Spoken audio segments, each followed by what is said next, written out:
Welcome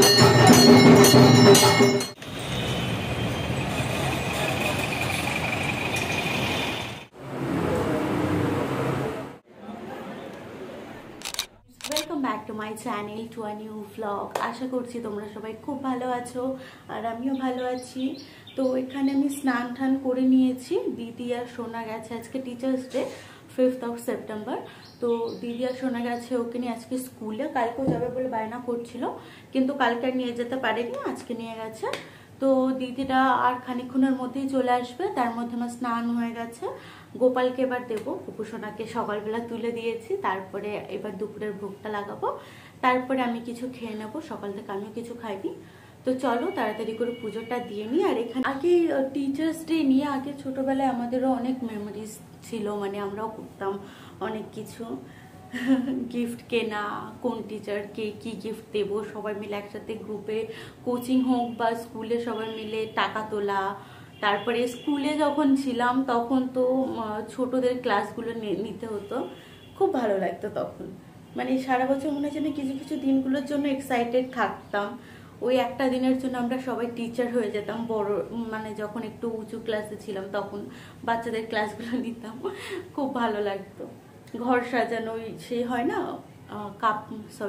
কি বলে ওটা, পেপারের চেন বানিয়ে বানিয়ে ঘর সাজানো হতো, যেরকম ওই সরস্বতী পুজোর সময় সাজানো হয় ওরকমই। তো কত বছর হয়ে গেল, এই সমস্ত কিছু নেই এখন আর লাইফে। এখন শুধু টেনশন। এই জীবনের বোঝা বওয়ার থেকে স্কুলের বোঝার ব্যাগটা সত্যিই হালকা, কিন্তু তখন তো আমরা বুঝতে পারি না।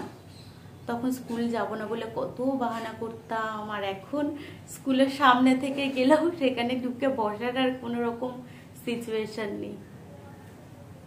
তো চলো, এই যে 2-1টা হেয়ার ফলও হয়ে গেল, চুল থাকলে চুল তো উঠবেই।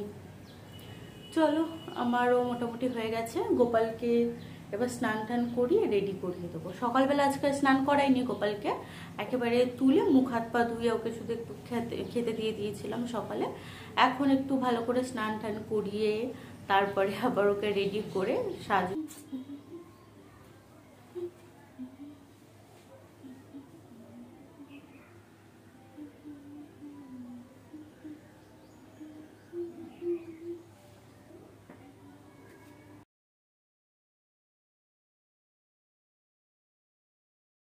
তো এই যে এখানে আমার লাঞ্চটা নিয়ে চলে এসেছি।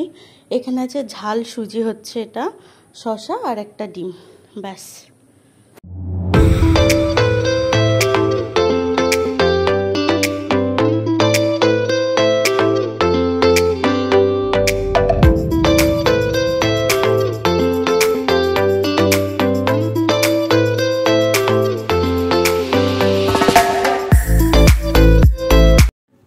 সন্ধ্যাবেলায় কোনো কাজকর্ম নেই, হাতটা খালি খালি লাগছিল।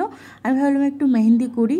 তো যেই ভাবা সেই কাজ, একদম ভুল ভাল আঁকিবুকি করে বসে রয়েছে নিজের হাতে। কেমন হয়েছে তোমরা জানিও, উৎসাহ পেলে আমি আবার এরকম ভুলভাল কাজকর্ম করব। তো দিদিরা অনেকক্ষণ আগে চলে এসেছে, যাবো কালকে একটু মা শ্যামসুন্দরীর মন্দিরে। এখানে আমি আর দিদি রেডি হয়ে বেরিয়ে পড়েছি। এখানে টিকিট কাটা হয়ে গেছে, আর অটোতে আসতে আসতে আমার কানের খুলে পড়ে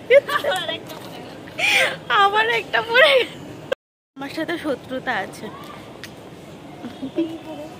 এখানে এত লোক দেখে আমার দিদি ভয় পেয়ে গেছে। কি বলছিস? মুখটা পুরো কেমন হয়ে গেছে। আমাকে দেখ দি কেমন লাগছে। আমাকে কেমন লাগছে দেখ, না কানের না গলার কিছু নেই, না নাকের। বারাসাত থেকে 50 মিনিটের প্রায় জার্নি করে আমরা শিয়ালদা স্টেশনে পৌঁছে গেছি। আজকে আমরা যাচ্ছি মা শ্যামসুন্দরীর মন্দিরে, যাকে কিনা বলা হয় কলকাতার জীবন্ত কালীমা। আমি আগে একবার গিয়েছিলাম, তখন আমি শনিবার দিনটাতে গেছিলাম। শনিবার মঙ্গলবার দিনটাতে তো প্রায় সব মন্দিরেই অনেক ভিড় হয়, তো স্বাভাবিকভাবে এই মন্দিরটাতে অনেকই ভিড় হয়। তো এখানে আমরা আমাদের ডালাগুলো জমা দিয়ে নাম গোত্র দিয়ে সবার নাম লেখাচ্ছিলাম। তারপরে আমরা ভিতরে ঢুকবো। এই যে মায়ের মন্দিরের সামনের ছোট একটুখানি জায়গা রয়েছে, এখানেই ভক্তরা সবাই মাকে দেখার জন্য অনেক দূর দূর থেকে আসে। মায়ের জন্য আপনারা যদি কোনো শাড়ি দিতে চান এবং চান যে সেই শাড়িটা পরানো হোক, সেক্ষেত্রে আপনাদের নাম এবং ফোন নাম্বার লিখে ওখানে জমা দিয়ে আসতে হয় পুরোহিতদের কাছে। তাহলে যেদিন ওনারা শাড়িটা পরান আপনাদেরকে ফোন করে জানিয়ে দেন যে আজকে আপনার শাড়িটা মাকে পরানো হয়েছে। তো এখানে জায়গাটা, সামনের জায়গাটা খুবই ছোট, পাশে আর একটা ছোট করে জায়গা রয়েছে, সেখানেও অনেক লোকজন। তো এখানে আমি আর দিদি একটা মাঝখানে দাঁড়িয়ে দেখছিলাম মাকে। আমি যেখানে দাঁড়িয়েছিলাম খুব একটা ভালো দেখা যাচ্ছিল না, পরে কিন্তু খুব ভালো করে পুজো দিতে পেরেছি। একদম সামনেটাতে গিয়ে দাঁড়িয়ে একটু মাকে মন ভরে দেখতে পেরেছি। সত্যি মায়ের মুখটা এত সুন্দর যে একবার দেখে মন ভরবেই না, মনে হবে সারাদিন মায়ের মুখটার দিকে তাকিয়ে দাঁড়িয়ে থাকি। তবে এখন মা শ্যামসুন্দরীর মন্দির যতটা জনপ্রিয় একটা সময়ে কিন্তু ছিল না। এই ধরুন বছরখানেক আগে এখানে মা 5 বছরের শিশুর রূপে পূজিত হন এবং চালকলা মায়ের প্রধান এবং অত্যন্ত প্রিয় খাদ্য বলে মনে করা হয়। বলা হয় এখানে মায়ের কাছে তার সন্তানরা যা চায় তাই পায়। তবে আমি জানি না এই প্রচলিত কথাগুলোর মধ্যে কতটা সত্য এবং কতটা শুধুই কিছু মানুষের স্বার্থ আছে। মাকে তার সন্তানরা দেখতে যায়, এটাই আমার নিজস্ব ধারণা। আমি নিজেই এটা মনে করি। আমি এটা মনে করে মায়ের কাছে বারবার যাই। এটা আমার প্রথমবার যাওয়া নয়, যেটা আমি আগেই তোমাদেরকে বললাম। মনে কিন্তু কোনো কিছুর আশা রেখে স্বার্থ নিয়ে ভগবানের পুজো করা যায় না। মা তো সবই জানেন, তার সন্তানদের দুঃখ কষ্ট তিনি যা ভালো মনে করবেন তাই তো হবে। আমি মনে করি ভগবানের থেকে আমাদের কিছু পাওয়ার আশা না করে বরঞ্চ ভগবানকে পাওয়ার আশা করাটাই আমাদের ভক্তের সাধনা হওয়া উচিত। এখানে কত সুন্দরভাবে মায়ের আরতি চলছে, দেখলে পুরো প্রাণটা জুড়িয়ে যায়। আপনারা চোখ ফেরাতেই পারবেন না একটা সেকেন্ডের জন্যও মায়ের মুখ থেকে। মুখটা একদম জলজল করছে, চোখ দুটো জলজল করছে, মনে হচ্ছে যেন আমাদের দিকেই মা তাকিয়ে রয়েছে, আমাদের সাথেই কথা বলছে। এবার এখন চলবে একের পর এক আরতি মায়ের। প্রথমে শঙ্খ দিয়ে আরতি হয়ে গেল, তারপরে এখানে আবার মোমবাতি বা প্রদীপ, এটা প্রদীপের আরতি চলছিল। তারপরে বাতাসের একটা আরতি হয় এখানে, যেটা কিনা তাল পাতার পাখা দিয়ে বাতাস করে। সেই বাতাস আবার ভক্তদের ওপরেও করেন পুরোহিতরা। এবং এখানে পুজোর পরে খুব সুন্দরভাবে ভোগ প্রসাদেরও ব্যবস্থা এনারা করেছেন।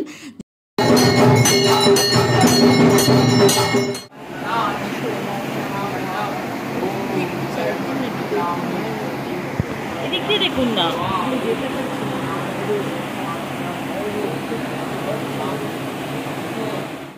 বলা হয় এখানে এই নবগ্রহ দর্শন করলে নাকি মানুষের সমস্ত গ্রহ দোষ বা ফাড়া যা থাকে সেগুলো কেটে যায়। এবং এখানে মা শ্যামসুন্দরীর সাথে সাথে আরও পূজিত হন জগন্নাথ দেব, বলরাম দেব এবং সুভদ্রা।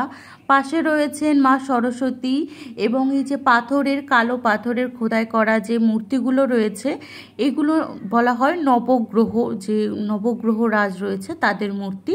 এবং এইখানে দর্শন করলে নাকি অনেক ফাড়া বিপদ আরও গ্রহ দোষ যা যা থাকে সেগুলো কেটে যায়।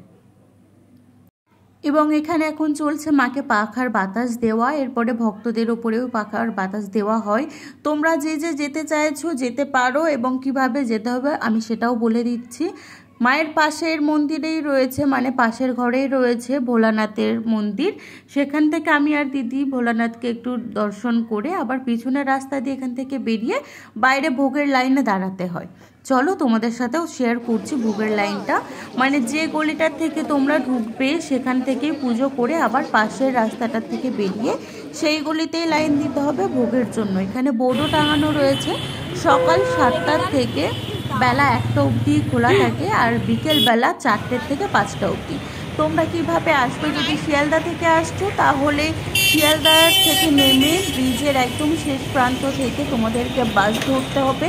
শিয়ালদার ওখানে অনেক ট্যাক্সি বা অনেক ক্যাবও পেয়ে যাবে, তবে সেখানে কিন্তু অনেক টাকা চাইবে, যেমন ধরো 300 350 এরকম চাইবে। যদি বাসে করে আসো তাহলে শেষ মাথা ব্রিজের শেষ মাথা থেকে ক্রস করে বলবে মানিকতলা সুখিয়া স্ট্রিট যাব, তাহলেই তোমাদেরকে এখানে নামিয়ে দেবে। বা বলতে পারো যে কলকাতা হোমিওপ্যাথি মেডিকেল কলেজ এবং হসপিটালের সামনে নামবে, তাহলে বাস কন্ডাক্টররা যারা থাকবেন তারা তোমাকে নামিয়ে দেবে। বাসে একদমই শিয়ালদার থেকে 10 টাকা ভাড়া নেয়। তো এখানে আমার আর দিদির পুজো দেওয়া হয়ে গেছে, মানে দুপুরের পুজোর পরে মায়ের মন্দির এখন বন্ধ হয়ে গেছে, এবার আমরা যাব বাড়ির দিকে।